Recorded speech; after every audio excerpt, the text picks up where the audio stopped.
Je m'appelle Pascal, j'ai 55 ans et je voudrais vous partager mon cheminement spirituel avec Dieu. Voilà. Ce cheminement spirituel prend sa source dans mon enfance. Ma mère avait gardé des bandes dessinées de personnages illustres comme Saint François, Sainte Thérèse de l'Enfant Jésus, voilà, Saint Dominique Savio. Et la lecture de ces grands personnages m'avait interpellé. Ça m'a donné envie de vivre une vie comme la leur, quoi. Je me dis, pourquoi pas moi? J'ai senti qu'il y avait quelque chose, un désir en moi profond qui naissait et qui m'a accompagné toute mon enfance jusqu'à l'adolescence.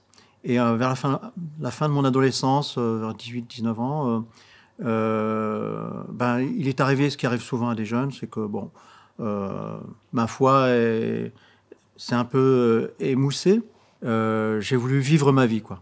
Voilà. Bon, ma foi chrétienne ne m'apportait pas les satisfactions, le sens auquel j'aspirais. Et j'ai plutôt viré New Age, voilà, ésotérisme, énergie, voilà, magnétisme. Et donc c'était dans ce contexte que j'ai rencontré un chrétien, un ancien ami que j'avais perdu de vue depuis longtemps, qui m'a dit, ben voilà, écoute Pascal, je te propose de venir à un rassemblement de chrétiens qui se réunissent toutes les semaines à Paris. Voilà, si ça t'intéresse, essaye viens voir, tu verras, tu seras pas déçu. Bon, j'y suis allé, je l'accompagnais, mais bon, plus par sympathie, le plaisir de le retrouver, de passer un moment ensemble, quoi.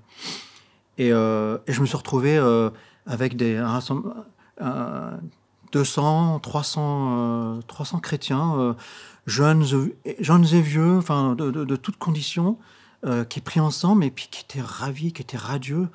Je lui dis, mais waouh, qu'est-ce qu'ils ont voilà, j'ai senti quelque chose de spécial, quoi. Voilà, j'ai été touché et en les voyant prier, heureux, je me suis dit, ils sont libres, ils sont heureux.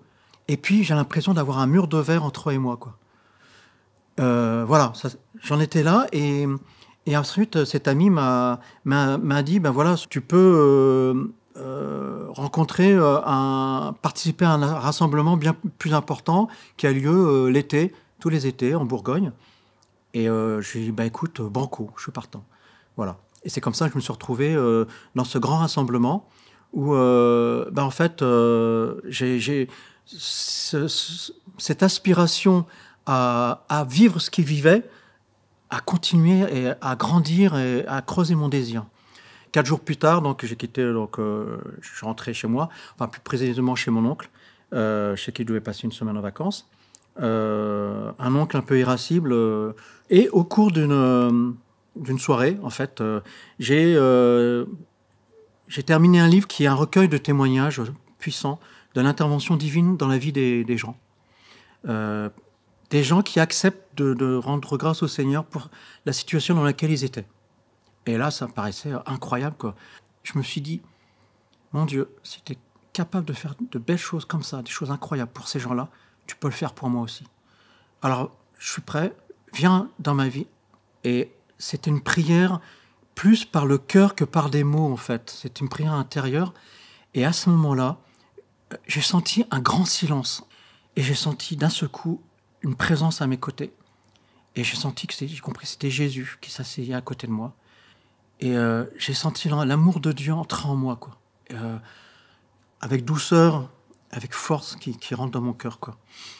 Et j'ai senti que ma vie, quelque chose avait basculé, quoi.